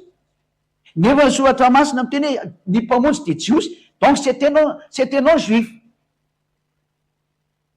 analana jiosy io zany dikan'izay ka tsy mety le nataonao hoe nampitovy an'io raiky hoe grika de ndray hoe jiosy de tovy ary lay jesosy zay grika tsy mahafaka amin'ny fahotana fa mampanota iaosoa zay jiosy koa zany na afaka amin'ny fahotana ary tsy nanota iny tsoa zay niaraka aminy profony zany voalohany sy ny zanak'andriamanitra zay efa misy 2 arivo zay ny ato anjaranao mieritreritra hiditra ho isanay ve ianao ho any amy lanitry ovonjenao ve ny fananao azaloha miteny am'le fanahy rehetraretra lay miteny am'lay fanahy rehetrarehetra zay mahenao hoe aza manaiky vononofinao itsony ianao fa aza manaiky de zao ny teniko rehefa teo vonjena ianao a manatona ny eosoa aza manaiky mihitsy ianao fa manatona ny eosoa ka noho zany averiko le teny teo hoe vonoa le batisanao fa raha zany rehefa maty ianao a de mbola jesosy ny didi folo mandefanao makany amielo satria mpandika lalàna ianao a io no hitan'andriamanitra eo a de ho tsipony any amin'ny elo ianao rehefa tsy tianao zany no atsipony any amin'ny elo na frantsay ianao na amerikana ianao na anglisy ianao na rosianina ianao na japonais ianao na afrikanina ianao na izanizy ianao de zao ny teniko aminao avotiny fananao esory batisa nataonao io fa mbola mitafy an' jesosy anao mandraka androany mbola mitafy an'le didifolo anao mandraka androany satria natao batisa tamin'io anao tsy afaka eo aminao io ka raha mandy ianao de tany de tazany io any amin'ny elo satria mpanota andriamanitra tsy izy mpampanotanao miaraka aminao adverserany eosoi iny fa androany kosa rehefa naentenika anao ka resy lahatra de vonoa le batisa anao iny fa tsy izy iny andao manao batisa ty amin'ny eosoi am'izay ansory anao atao batisa ty amin'ny eosoi miaraka am'izay ady a fa zay natao hoe tsy mahay manota intsony ary tsy mitandrana didifolo intsony satria natokana ho an'ny israely aniny iny a fa tsy natokana ho atsika fa firenena aleo any zareo any iny fa tsy idiratsika ny tsika de eosoi ny atsika ary misy ny lalànany eosoi io no arahantsika zay no maranako anazy a manana lalànany eosoi tsika zay arahantsika mbola veriky ho iny a de io no arahantsika etrehtra jauna 12 a 49-50 a vaketsika amin'ny anarany eosoi hoe de io lalànany eosoi io zay nyteneko anao hoe zay batisa rehetrarehetra sy ny karazany teneko teo zay a lalànany eosoi daholo zany a de araho am'izay rehefa te vonjiny ianao a jauna 12 a vaitsika ny 49 sy ny 50 a amarantsika anazy jauna 12 49-50 zao tsy nyteny ho ahy fa andraizana niraka izy no mandidy azy eo lazaiko a sy zay otoriko ary fantatry fa fiainana manak'izay ny didiny koa la zay lazaiko de lazaiko arak' zay nolazan'ilay tampo io ny didy arahantsika ny didiny eosoi ary didiny eosoi le batisa hoe tsy maintsy atao batisa ao amin'ny eosoi ianao lay manala ny fahotana ary tsy mampitandra nao ny didifolo intsony a zay anao vao tena tsy manota intsony mifaranatreo ny teny koa raha misy manana fanontaniana de afaka miditra am'izay tsika miraha soatsika rehetra samytaina soa mba hiangafina ny teknisiana metraka an'lay lay zay io numéro téléphone plus 261 34 32 255 21 ho anareo zay any amin'ny mobile zany no ijerinareo an'lay teny a plus 261 34 32 255 21 de vakeko moa zany zay fa zay ino moa zay fantena tonga ato fa rehefa tsy misy moa zany de fa mazava zany ny tena marina miaraba tompoko ty misy fantanina ty olona mandrava didifolo ve de tsy anota io ny fanontaniana zany no tena tsy manota zany satria maninona ny didifolo a de natokana ho an'ny zanak'israely irery any araka ny voalazany lalàna ao amin'ny levitikosy eza mizy sady anazavakely an'le lalàna ina moa ny lalàna tsy mampanota lalànany eosoi ny lalàna tsy mampanota fa raha lalànany eosoi dikainao de manota ianao zay ny atao hoe manota zany levitikosy tsy levitikosy farina koa zany exodosy toko fasi ambiny folo a andininy fafilo fatelo ka hatramy fadimy exodosy 19 3 ka hatramy 5 natokana ho an'izy ny didifolo sy lalàna mose de natokana ho an'ny olona israelianina rery any zay ny valiny ary mose niakatra ho amin'andriamanitra de niantso azy avaka nanao tao tendrombohitra ka nanao taminy hoe izao no lazainao amin'ny taranak'i jakoba sy ambaranao amin'ny zanak'israely zany hoe voafahatra tsara zany ny teny omena ny taranak'i jakoba ny teny omena ny taranak'i jakoba ary ho ambara amin'ny zanak'israely voafaritra tsara izy zany zay ianareo efa nahita zay nataoko tamin'ny egiptianina sy zay nitondrako anareo tamin'ny latriny voromahery zany hoe efa hitanareo tsara nataoko tamin'ireo egiptianareo sy nitondrako anareo tamin'ny latriny voromahery tena matanjaka be mihitsy ny force avy any a ary ny nampahankanesako anareo aty amiko ary netiko aty amiko aty nareo ko ankehitriny raha iainony feoko tokoa ianareo ka hitandrana ny fanekeko a de ho rakitra soa mioatra noho ny firena rehetra nareo fa any tany rehetra any dada iava ny tany rehetra ka zay didy apetrany aminareo ry israelianina de arao de zao ny teny dada iava hoe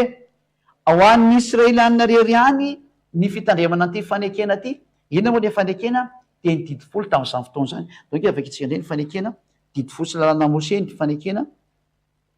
aketsika amaky tena akaiky amin'ny tokony teotorony a toko fefiragamanizy zay a ka le fanekena nyteneto zany de natokana ho anzanak'isy rery any a de zay le ovakitsika eto somary miaritra ketsika am'le toko sy andininy avoaka satria natokana ho atsika rehetrarehetra mihitsy ny izy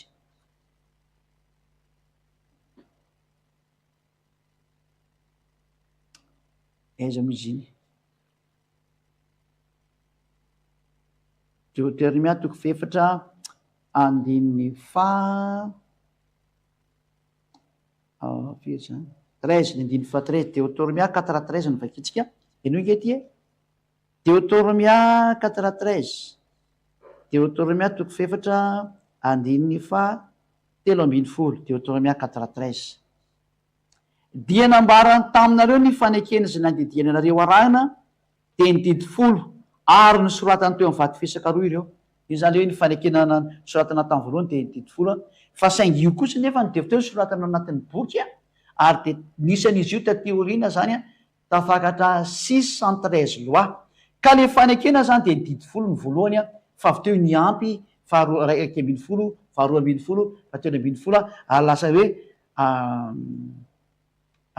ina moa hatrany amin'ny telo ambin'ny 10 senjato 613 loi zay ny izay ka rehefa ohatran'izany ka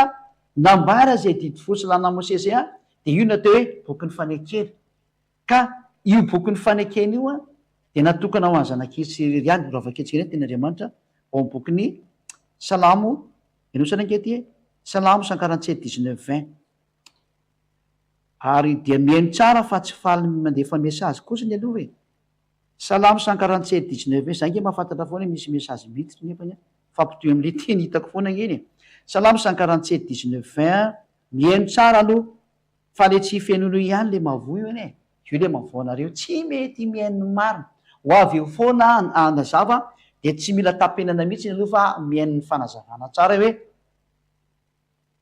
reto ny mahatonga ny hoe tsy azo atao mihitsy mitandrina didy fosy lana Mosesy satria natokana ho any zanak'Israely io satria lazanareo hoe ka lay tsy mitandrina nge ny mpanota dia lazaiko anareo le tsy mitandrina mihitsy no tsy manota satria nankatoa tsara lalàna ny dada Iava sy Ahosoa fa lay mitandrina ny tena mpanota ary matsiravina mihitsy ny zatra nataony salamo 147:19-20 vakitsy andray ny teny dia indray ny teny faharoa milaza fa tsy mety mihitsy ny afa-firena mitandrina an'io milaza ny teny amin'ny Jakôba izy ary ny didiny sy ny fitsipiny amin'ny Israely tsy nanao toy izany tamin'izay firenena hafa izy ary ny fitsipiny tsy mahafantatra ireny tany ty faranty ny fitsipiny tsy mahafantatra ireny le firenena hafa zany tsy mahazo mahafantatra ny didy folo sy lalàna Mose nareo nanina zany dikanareo ty ry malagasy ry frantsay ry anglisy ry amerikana ry sinoa ry japonais ny tsaikitsaiko tsony hatrany amin'ny arabo sy ny maro samihafa satria fa fireneny reny iza moa miteny aminareo hoe tandreminareo didy sy lalàna Mose satria ny lalàna ato miteny hoe tsy fantatra reny tsy fantatra ao zany nanina iny dikainao Andriamanitra mahafaka mandainga nga io aminao ko ataonao an'izany ianao ny mpandainga dia mieritreeta fa tsy fanao io ataonao io roa zay fahatelo voalaza ny lalàna fa any Israely rery any no azo tandremana tsy azo entina ty Madagasikara mihitsy na ny Fransa na ny Angletera na ny Amerika fa fady Deutéronomia toko fahenina andininy voalohany Deutéronomia toko fahenina andininy voalohany mihaino tsara daotsika eny tokantrano any ary izao no lalàna dia ny didy sy ny fitsipika zany hoe ty lalàna ty zany dia tena didy sy fitsipika zay ny nasainy ava Andriamanitrareo ampianarina anareo zany hoe ty didy sy lalàna ty dia didinareo ho ampianarinareo ary ho aranareo aiza hono ny ampianarana azy sy anarana anazy any amin'ny tany zay alenareo holovana any amin'ny tany zay aleny zanak'Israely holovana no afaka hitandremana an'ity sy anarahana an'ity ary ampianarana an'ity lalàna tsy azo ivalozany zany fa tena mipetraka hoe ahoana zany reto hafa fireneny reto mitondra nyity didy folo ty Madagasikara na ny Fransa na ny Amerika iza nampitondra an'io anareo fa ny lalàna mihitsy no miteny hoe any amin'ny tany zay alenareo holovanareo ihany io ny azo tandremana ka ny tany zay holovany zanak'Israely dia any amin'ny tany Kanana na le hoe tany Israel am'izao tsika amin'ny teny zao zany hoe ny didy folo sy lalàna Mose zany dia any amin'ny tany Israel irery ihany no azo tandremana tsy azo entina any Amerika any Fransa any Angletera any faritry ny Sinoa na eto Madagasikara na any Afrika, interdiction totale, tsy azo atao, fandikan-dalàna, mpanota zay manao an'izany ary mpiady amin'ilay Eloheny Israely iayavano anarany. Tena zava-toza mihitsy, tsy fanao. Ampiana ny toko sendininy anankiray Deutéronomie 12:1, vola didy mametra fa tsy azo entina ao amin'ny tany hafa mihitsy io fa ao Israely rery ihany ao amin'ny androm-piainan'ny Israelianina, zany hoe raha misy Israelianina velona dia any Israely ihany io ny azo tandremanao fa tsy azo entinao mitoeran-kafa io, lalàny zany. Zany efa moa tsy hain zareo ny tena izy. Deutéronomie 12:1, le Israelianina reny tenako an'izay, zany ary tsy fantany zany nefa nizy tompony io lalàna io. Deutéronomie 12:1, izao no didy sy ny fitsipika zay ho tandremanareo. Verina indray zany hoe ny didy sy ny fitsipika le nomeny anareo ny Israel dia ny didy folo sy ny lalàna Mose. Dia zao, zay ho tandremanareo sy arahana ny amin'ny tany, zay omeny Andriamanitra, zay omeny avandriamanitra ny razanao anao olovana amin'ny andro rehetra ianareo ambonin'ny tany. Aveko tsara, izao ny didy sy ny fitsipika zay ho tandremanareo arahana any amin'ny tany zay omeny Andriamanitra ny razanareo anao olovana, any amin'ny tany zay nomeny anazy lovanony no hitandremana ny didy fosalana Mose tia amin'ny andro iainana zanak'esy eto ambonin'ny tany. Zany hoe tsy mahazo mihitsy ny hoentina ho any amin'ny toeran-kafa io fa ao Israely irery ihany. Zany teny zany dia voafatotry ny teny hoe tsy azo anampiana, tsy azo anesorana. Deutéronomie toko fefatra andininy faharoa, Deutéronomie 4:2, tsy azo dikaina zany teny zany. Ninonino teneninao dia didy sy fitsipika zany, tsy azo anampiana, tsy azo anesorana. Deutéronomie 4:2. Ary rehefa manova an'izany ianao dia hatrany dia mpandika lalàna lasa devoly, aza manao an'izany. Deutéronomie 4:2.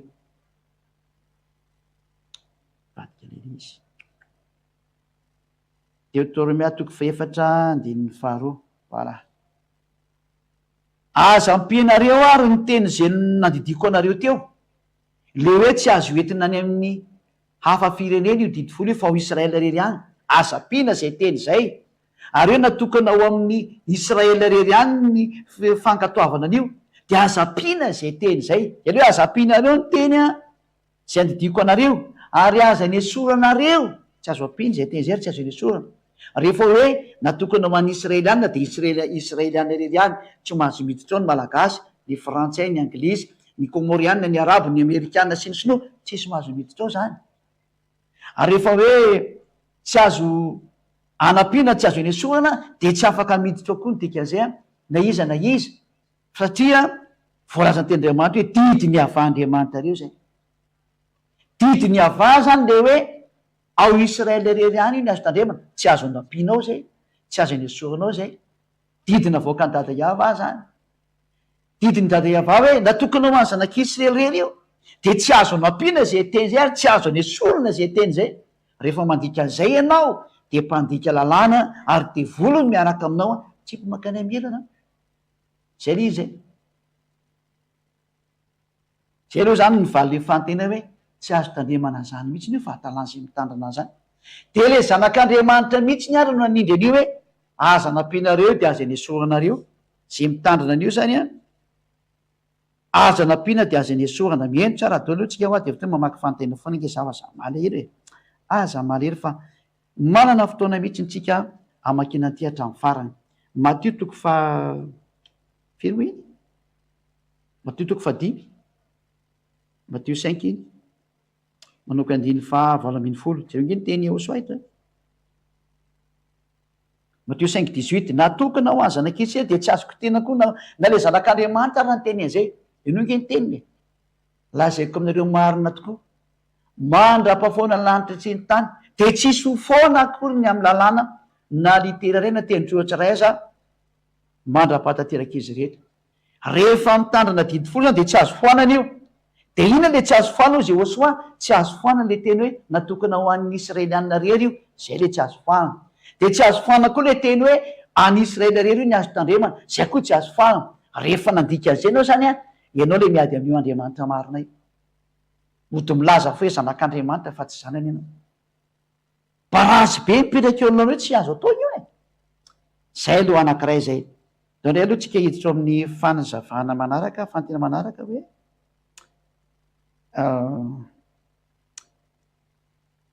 miaraba tomoko olona mandrava-didy folo ve de tsy hanota. Hitindray tsika hoe fa inona moa zany ny moa ny ipetrahana ato. Zay le tsy mitandrina didy folo ary tsy zay no nandravan'io aloha fa eo soa mihitsy ny nandravan'io fa tsy za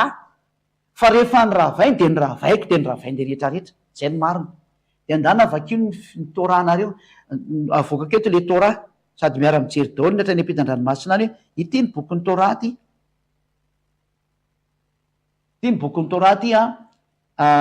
ny titralisme moa zany iny moa le izy titrate lasa izy teo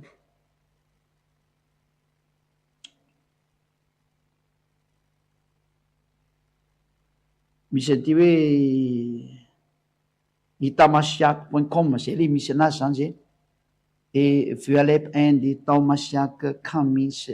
for all mortals tsorepente ny tofolofolo zay ny anarany eo tofolofil tsy haiko zay dikanyty tongavany am'izay fa tsy any koa ny tena lesona atsika androany fa raha okaroa izy vita ihany fa ato am'ty boky ty mihitsy ntsika no mijery hoe boky tora zany ty soratandreo tamin'ny teny hebreo zany ny etiketa ny filazantsara de ao amin'ny bokyny Efesianina 2:15 no vakitsika tany de aleo tsy de baiboly hébreu moderne mihitsy ny vakitsika anazy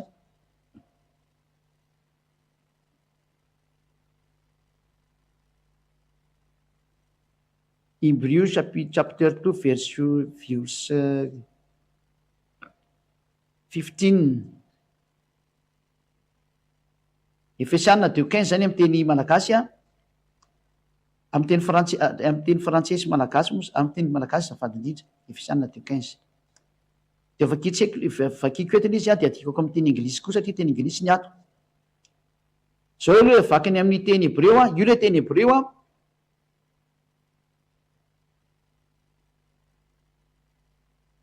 de ty le toraty zao ty amin'ny teny hebreo ty any izy zany makany de gauche vers la droite, de droite vers la gauche ma tsy nazy lecture iny izy iny de io ny toraty io hitatsika ampovoany io miseho mandalo io de mitohitohy lavabe any de andao am'izay vakitsika ny diginy eto amin'ny teny zareo Efesianina 2:15 babatlo haeba bibsaro et torat hamitsot vatskot libro bnapiso de be deabe moa fa aloha tsy toizantsika ntsony fa aloha adikatsika amin'ny teny anglisy tao ambany ato Efesianina 2:15 amin'ny teny anglisy de mamaky teny anglisy kosa antsika rehetrarehetra raha ohatra ka na tsy mahay teny hebreo azy by abolishing in his flesh the hostility which is the law of commandment zany hoe by abolishing in his flesh tamin'ny alalan'ny nofony nandravana the hostility ny fifandrafina zay dikany eo amin'ny teny anglisy zany amin'ny raha dika amin'ny teny gasy by abolishing in his flesh the hostility de zao aveko tsara tao amin'ny nofony in his flesh by abolishing noho ny amin'ny fanapotena fandravana zany hoe tao amin'ny nofony zany no nandravana the hostility ny ateo hostility dia ny fifamonona ny tsy fifanarahana mihitsy fa ny fiadivana miady foana zany ary mifamono which is zay tsinona fa the law of commandement ny lalàna mihitsiny de ny lalàna ny didy mihitsiny zany hoe ny didy mihitsiny zany le ny vonona teo amin'ny ady fijaliana inisy flesh zay le hoe inisy flesh zany ny flesh nofo tao amin'ny nofony zany zany hoe ny soatra masina mihitsy no miteny amin'ny teny hebreo fa ny toraty mihitsy no maty tao io le Efesianina 2:15 amin'ny tora io le babatlo hayaba bibsaro et tora hamitso vatskot zay le izy io le tora vandravandra be io ko anareo mpamaky tora rehetrarehetra io vakeo fa io no anatin'ny baiboly hebreonareo io ngamba ny ampiny ajanonareo zay ka ny ateo hoe tora de ny boky ny lalàna rehetrarehetra ny soratan'ny Mose nanomboka atao amin'ny genesis zay misy ampahany voasoratra any sy ny voasotra ny tao zany izy mihitsy nanoatra raha milafindray de ny tifantena lalàna moa de hoe exodosy leviticus numéri ary ny deutéronomie reo ny tena livre de loi reo fa misy moa ampiditra an'le genesis koa tsy de olana satria Mosè nanoratra an'iny ka tsy de olana iny iny moa le lovatsofiny iny fa tonga atao aminazy fa tena nanoratra izy zany dika zay raha mifandehany zatra nampanaovany reo olombelona zay ny fandehany tantara ka eto zany osany hoe nareo mpandravadidi folo ve no tena mpanotra de osiko mantsany hoe nisy ohatra masina mihitsy de milaza fa nyravany io ary ny oarana kosa de lalàna ny eosoa zay le arikitra amy jaona voalohany toko fa io izy iny reovaketsika ndray miteny gasy voateanitra taminy satria le fantaina moa tsy maintsy voalina miteny ohatran'zay vaketsika ndray ny bokony aiza moa izy iny ndraiky izy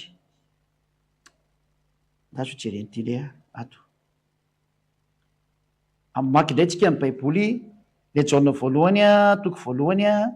andin'ny fafimy fainareo tsy anjery kosa niry rakizy ataony loka eo be deabe teknisiana mantsy loka eo de zay ny mitonga ny mamaky jaona voalohany toko voalohany angamany izy indra sy diso jaona voalohany toko voalohany ianao nge ty zay hatramo voalohany de zay efa renay zay efa hitan'ny masonay zay efa nojerenay sady efa nitsapainy tananay dia ny amin'ny teny fiaina fefa naseho ny teny fiaina rehefa nitazy zay de tonga vavolombelona ka manambara aminareo ny fiaina mandrakizay eto zany de miteny Andriamanitra hoe ny zahatra voalohany zay efa irenay sady efa hitan'ny masonay de nijerenay sady efa nitsapananay de ny amin'ny teny fiaina zany te resahany ty lay teny tonga nofo iresahana io izy io zany de sady efa re hitan'ny maso nijerena nitsapainy tanana de ny amin'ny teny fiaina hita izy io amin'ny jaona voalohany toko fafino izy ndraky izy amle hoe diny fafino le didy vaovao de io ndray le jaona voalohany toko faharoa diny fafito diratsika indray le izy ry malala tsy didy vaovao no soratako aminareo ty mantsy le teneny olona hoe misy didy tranaina nge de no heveriny fa didy folo zany resahny eto zany de trany de manitsy be aminareo mihitsy iny zao le voalaza tsy didy vaovao no soratako aminareo fa didy ela de io le navoanjareo izay nananareo hatramy voalohany de io le navoan'zay rehetrarehetra mpitandrana didy folo io no samborony tony teny ty fa ny heveriny fa didy folo angany nampianarina de ny didy ela zay efa renareo zay zany hoe fa renareo ty didy ela ty izy ary io didy ela io ary koa didy vaovao no soratako aminareo de zavatra marina eo amin'ny seo aminareo satria miala ny maizina ary ny mazava marina no mazava de noho am'izay nge le teny amin'ny andinin'ny fahafito ny didy ela de lay teny efa renareo zany hoe ty didy ela ty zany le teny efa reny zareo raha mihaino tsara zany nareo de teny hitanareo tsy mihitsy ny hoe ny didy ela de le teny efa renareo eo amin'ny andin'ny fafito de ry farany ambany ry hoe ny didy ela de lay teny efa renareo de mamaly am'zay am'zay tsika tamin'ny jaona voalohany toko voalohany ina lay teny efa renareo lay ty hoe lay teny efa renareo zay hatramo voalohany de zay efa renay de zay efa hitan'ny masonay zay efa nojerinay jerenay sady efa notsapainy tananay de ny amin'ny teny fiainana lay efa re satria zay efa renay io izy io amin'ny andiny voalohany zay efa renay ka inona ny efa re ny teniny yahosoa le teny fiainana io izy io eo amin'ny alohan'ny andiny faharoa io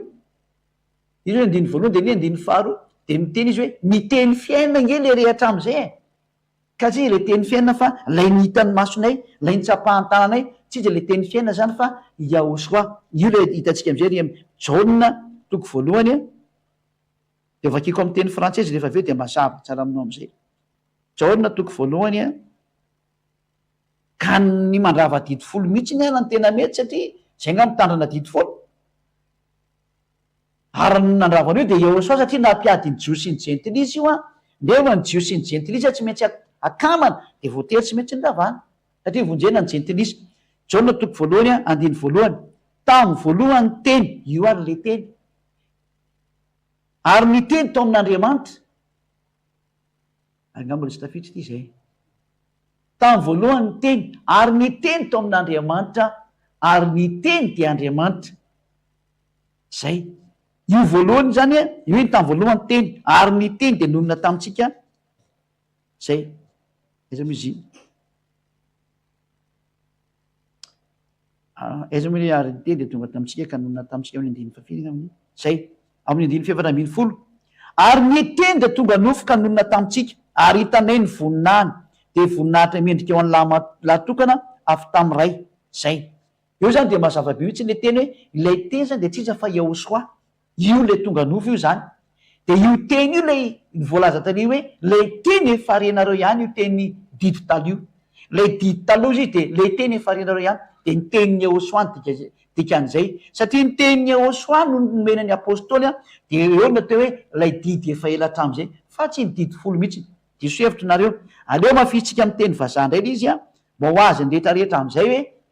hay tena fitaka-daolo ny ataonreto mpitandrana didy folo reto zany de tena lazaiko anao mivaliny mamitaka anareo mamono anareo azay mety fitandro etsony amin'ny manaraka manarahany zay ady am'izay ambassadeur-ny Yahosoa mazava-be ny teny fakiko indray izy 1 Jean chapitre 1 verset 1 Jean chapitre 1 verset 1 ce qui était dès le commencement ce que nous avons entendu ce que nous avons vu ce que nous avons entendu ce que nous avons vu de nos yeux ce que nous avons contemplé et que nos mains ont touché concernant la parole de vie la parole io resany eto io atsy izy nefa le la parole fa Yahosoa le hitantsika teo iny ihany dore avetsika vetivety le Jean chapitre 1 verset 1 to vakitsika indray izy Jean chapitre 1 verset 1 sy ny 2 au commencement était la parole io izy io et la parole était avec Dieu et la parole était Dieu elle était au commencement avec Dieu zay andiny 14 et la parole a été faite chair io ndray izy io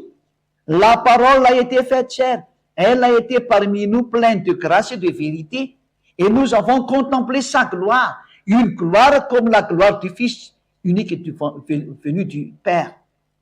io parole io zany le tamin'ny voalohany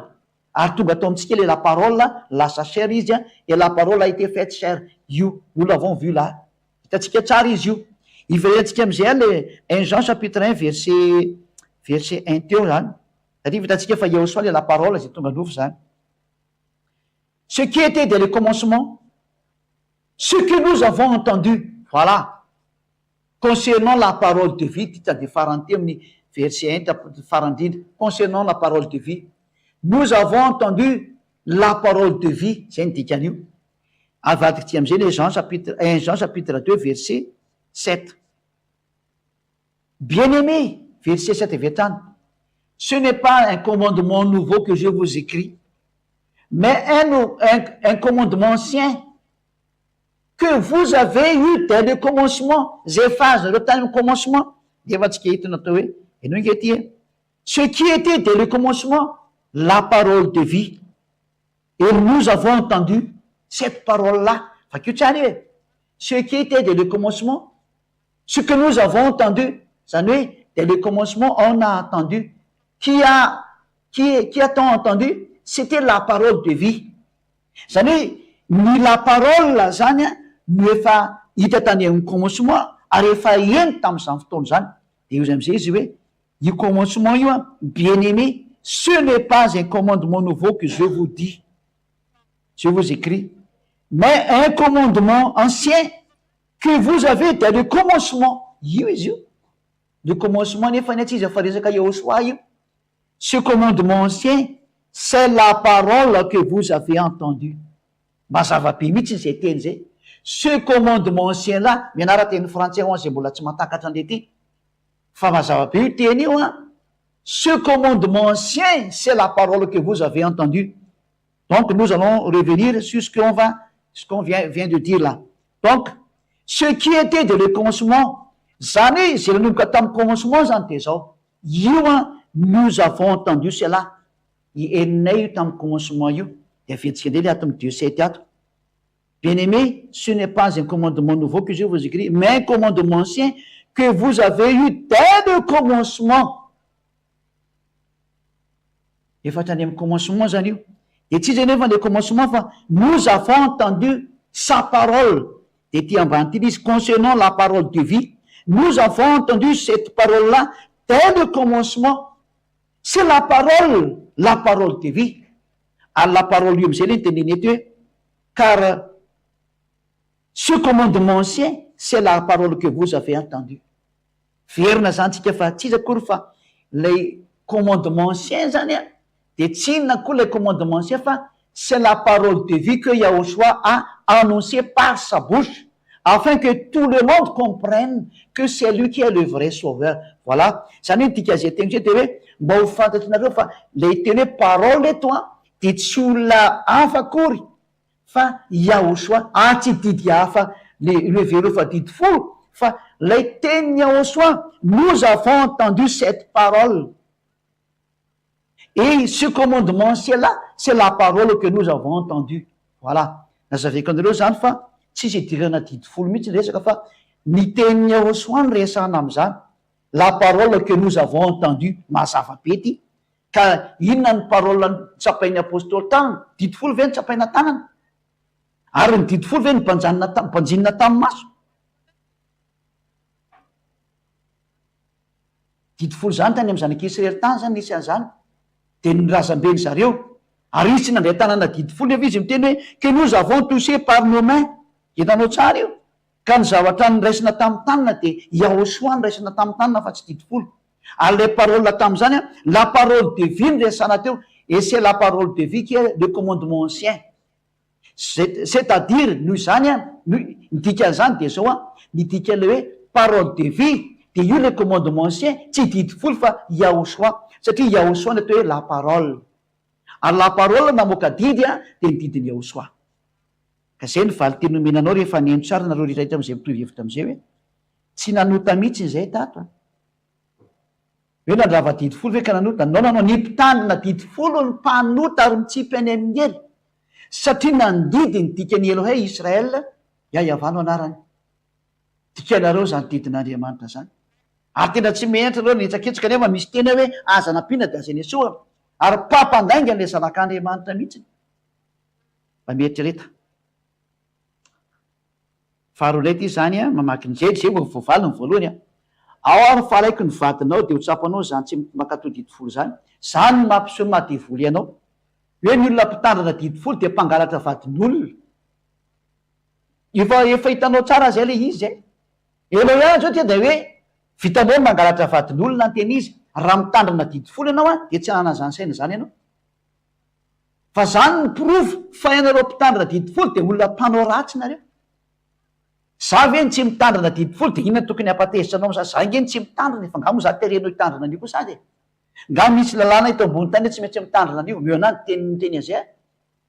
Fa ho any zay teo vonjena de ndana makany amin'ny Yahushua, zay le izy zay. Ary zay teo vonjena no entiny makany amin'ny Yahushua, aza misy mitandrana didy folo fa makany amin'ny elo nareo. Fa zay te tandrana anio mitandra elo, nareo no mitandrana de zay ny teziranareo. Inona tokony hampatezitra anao aminay? Ohatra hoe ity misy dité misy ronono, de ity misy café misy poizina. Efa fantaneo fa café misy poizina, izy anino ohatrany hoe dité misy ronono hoaninay. Ka raha tsy olona vendrina ny tena manako inona ny misy poizina indray. Ohatran'izany io. Ka sa mihitsika mieritreritra mihitsy ny am'izao fotoana zao fa mifarany ane tantarany tany no to mandeha zao zatra sao hoe. Zaranao mieritreritra rehefa tsy teo vavonjy moa anao a, de tsy hitany izy ho tenenina fa de zay izy zay. Ka zay ny valy teny hoe raha tena mitandrana didy folo tokoa ve ianao ohatra zay misy teny hoe aza mangalatra ny vadin'olona ao moa zany tsisy an'izay koa ny tena marina. Ianao afaka mangalatra ny vadin'olona fa zay namono ny Davida raha ianao ny tantarany Davida. Tena ataon'Andriamanitra faizana teny hoe Elohey Israel fa izy a, ka mieritreretra ianao izay tsy mitandrana didy folo ko ny vadiko nalainao. Fa de heverinao fa vehivavy tsisy saina koa raha ny vadiko ny tenisiko ataonao an'izany. Tsotra kely ny vady ny aleva raha mahazaka anazy de ataovy.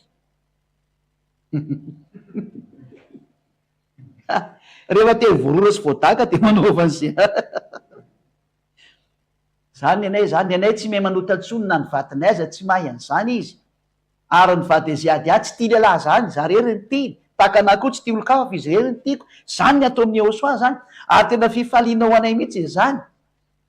Fifalianao anay mihitsy zany hoe rery anay mihitsy zany hoe tsy mahay manao ratsy zany. Fiainareo mpitandrina didy folo, io anao zao de mbola nambakainy ny ataonao. zay le hoe andevona mangalakasaka tena makanina lefany rehefa nivoaka izy tany a-tsagy ifa voaka tao daolo ny zaka rehetra tratra izy tena mana enao eo de nisy azy zany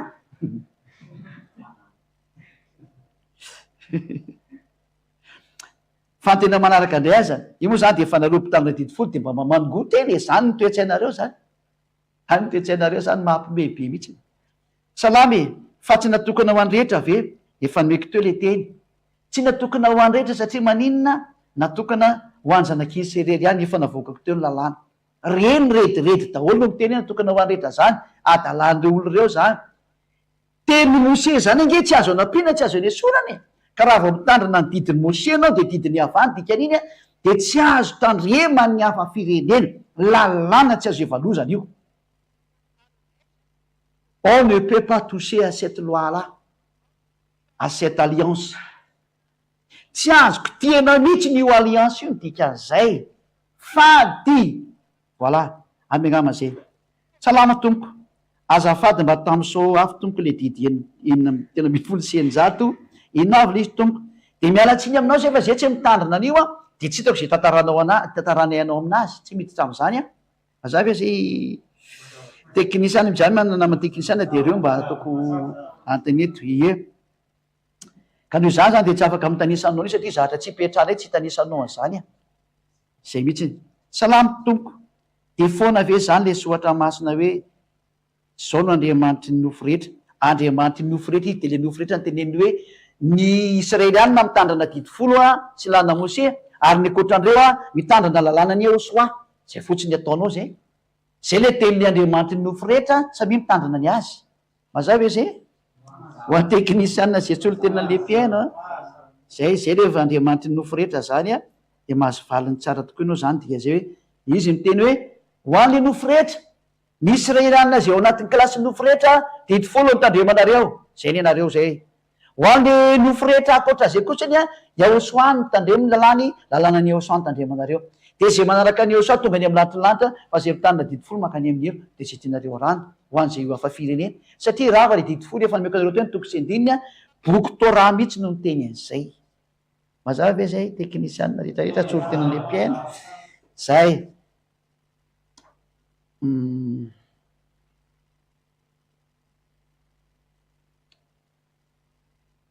dasy le hoe misy hevitra rety lefa ny fanamarian'ny piaino a hoe zao ny andriamanitry ny nofo rehetra tinytenenina le hoe lasa fanahy fa tsy nofo raha lasa fanahy kosa n'le olona de manatona ny yahosoa am'izay izy yahosoa am'izay no aranao satria yahosoa no natonga andreo lasa fanahy de rehefa lasa fanahy no ny amin'ny yahosoa de lalàna ny yahosoa am'izay no arahanao fa tsy mitandrina didifolo intsony zay le hoe tandremo ny didiko izy yahosoa raha ty any aloha de mitandrina ny didiko izy yahosoa zay ny teny de tandremo ny didiny yahosoa zany zay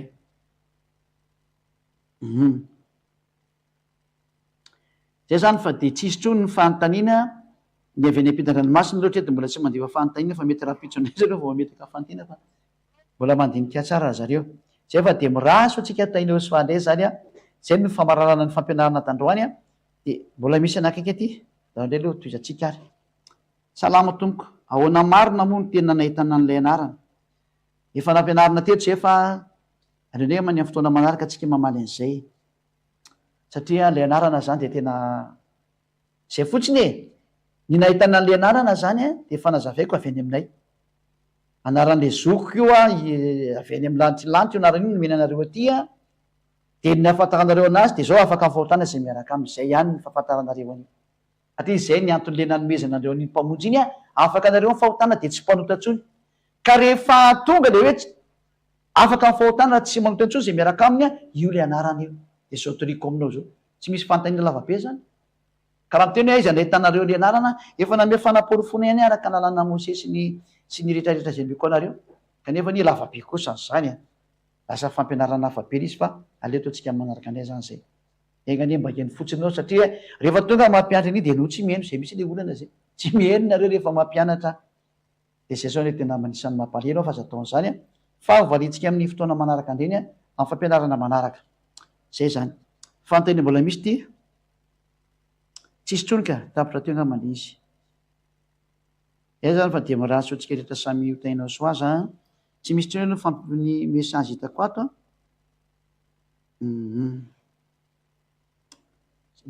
andrasako kely vetivetika ary aloha io andry kely a zay tapitra hono izy ny mpandefa message satria de telefonako ampiasaina de tsy afaka mandray message a de vita treo zany ny fampianarana matoka fa faly daholo zay nen'ny fampianarana sy ny fanazavana ary ny faniriny zay aty a de tonga soa daholo vonjena rehetrarehetra na vahiny a na hafa firenena samy tonga atao amin'ny soa daholy samy vonjena daholy de miratsy otsika samy tonga soa ty amin'ny ahosoa de nio tsara daholo zay nampianariko zay fa hitanao tsara fa tena famonjeny zany voninahitra ho any Dadamala Iava voninahitra ho any ahosoa ary efafatsika misaotra betsaka Dadamala Iava ny amin'ny teny rehetra zay nomeko teo misaotra anao ny amin'ny soavanao indrindra sy ny hatsaranao lehibe nomenao zao teny tsara sy mamonjy fiainana mandrakizay Yahosoa le fanafotana sy famonjena taio ny teny hitondra soa sy fahasoavana ho an'izay rehetra miaino zao voninahitra anao mandrakizay mankalaza anao sy mankasitraka ny nataonao Yahosoa vonjeo ny olona ary ny angatany zay ady amandrakariva Dadamala Iava sy Yahosoa de zao ny andefasanao ny fanahy masina isitona ny olona hiverina am'izay ho any aminao aza atao misy mijanona zay voalahatra fa mahatonga soa atao aminao Dada Iava sy Yahosoa efa nomeko ny teninao sy ny fampianarana zay mitondra azy wakaty aminao Yahosoa anjaranao sisa Dadamala Iava sy Yahosoa vonjeo daholo sy rehetra any ampitan-dranomasina any amin'ny anaranao Yahosoa no asa mivavaka izany amen de miraso tsika rehetra samy teny Yahosoa mafitohizan'ny fampianarana ho amin'ny manaraka indray a